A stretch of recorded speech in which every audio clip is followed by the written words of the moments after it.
We were promised democracy in 1994. We were promised the right to a safe environment. We were promised freedom. Yet today, over 47 million South Africans live in townships. Townships were designed by the white man to keep net blancos, non-whites. And today, these people still live in the conditions that are unsafe, that limit education, that leave you jobless. And it's reinforced by the economic divides that exist in South Africa. Poor educational systems that are funded by the government, a failing municipality. This is all one big system. And I'm just little me. What can I do about this?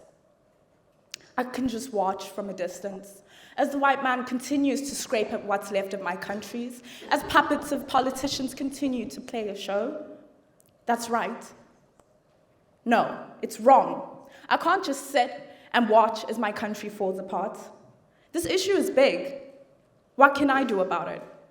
So I've decided to focus in the waste aspects of this, as I have the educational expertise. I have language, and I have connections to this community, as my parents come from this community. I speak isiZulu. This is a language that is native to South Africa, so I can clearly communicate what I need to tell these communities. I understand the systems that make this system jaded. I understand the NGOs that are a part of this problem. I understand the governments that are a part of this problem, and I know the people who face the issues that are given by this problem. So during the first break, I connected with Birches, an eco school in South Africa. Their curriculum is based on sustainable lifestyles and sustainability. So I use this as a framework to implement into a government school in South Africa. I taught this during the session of LO, meaning life orientation. This is supposed to be teaching young people about their rights, the responsibilities that they have, but because of the jaded educational system, this wasn't done properly, and that's the gap that I wanted to fill. So I contacted DSW, Durban Solid Waste. They are in charge of waste for the whole city. And I contacted PET Recycling, a recycling company that provides recycling to communities. So together, I drafted a contract where DSW and PET Recycling committed to providing this right to the school. And I created a framework from Birches that I taught at the school. I did 3 sessions with grade 3 students, as they're young enough to understand what I'm talking about, but also to change and to advocate in their homes.